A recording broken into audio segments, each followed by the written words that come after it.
5 तारखेला संघाचा कार्यक्रम अमरावतीत होत आहे आणि त्या कार्यक्रमाला आई साहेबांना निमंत्रण भेटलेलं आहे. नाही, आई साहेबांनी ते निमंत्रण स्वीकारलेले आहे. याच्यापूर्वी म्हणजे हा जो कार्यक्रम आहे अमरावतीचा, हा विजयादशमीच्या नंतर संघाचा मुख्य कार्यक्रम नागपूरला आहे, त्याच्यानंतर 3 दिवसांनी आहे. परंतु मुख्य कार्यक्रमाला यापूर्वी आदरणीय दिवंगत रिपब्लिकन पक्षाचे नेते बॅरिस्टर राजाभाऊ खोब्रागडे हे सुद्धा उपस्थित राहिलेले आहे. मुख्य कार्यक्रमाला नागपूरच्या दादासाहेब गवई सुद्धा उपस्थित राहिलेले आहे.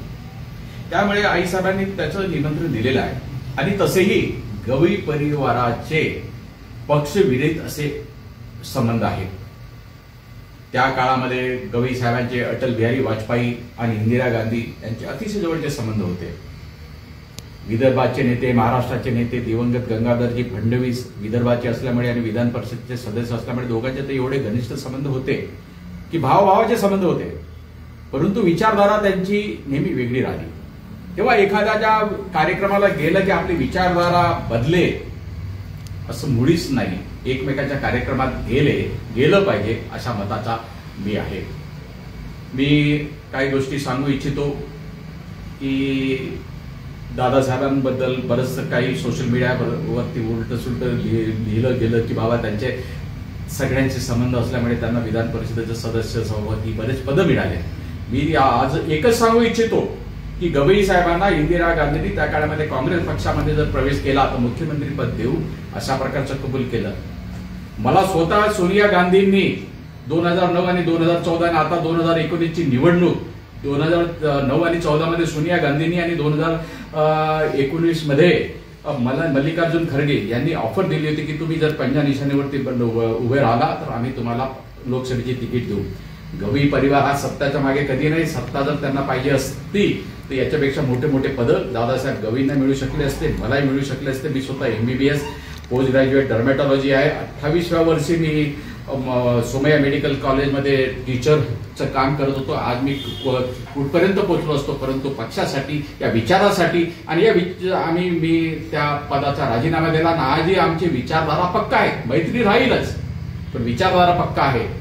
आज भूषणजी एका मोठ्या पदावरती पोहोचलेले आहेत.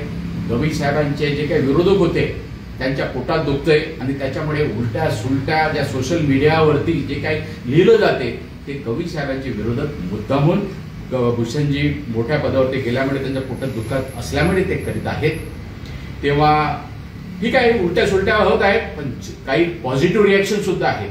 त्याच्यामुळे मी त्याच्याकडे फारसं दुर्लक्ष करतोय. मी आई साहेबांना तर सांगेल की अजून आई साहेबांनी निर्णय घेतलेला नाही. तुम्ही कोणताही निर्णय घ्या, एक मुलगा म्हणून आणि रिपब्लिकन पार्टी ऑफ इंडियाच्या सरचिटणीस म्हणून मी खंबीरपणे त्यांच्या पाठीमागे उभा राहील. कारण की सोशल मीडियामध्ये पॉझिटिव्ह निगेटिव्ह होत राहते, लोक करत राहतात. मला काय त्याच्यावरती जास्त बोलायचं नाही, बोलता येईल पण अजून त्याच्याबद्दल दुर्लक्षच करणं बरोबर राहील. आणि माझं बाईट संपवण्यापूर्वी मी एकच सांगतो की दादासाहेब गवई आणि अटल बिहारी वाजपेयी यांचे अतिशय जवळचे संबंध होते. किंबहुना किंवा ते इंटरनॅशनल कॉन्फरन्सला जायचं ते एका रूममध्ये, त्या काळामध्ये असे प्रत्येक लीडर वेगवेगळे रूम घेत नव्हते. दोघांना मिळून एक रूम घ्यायला लागत होती.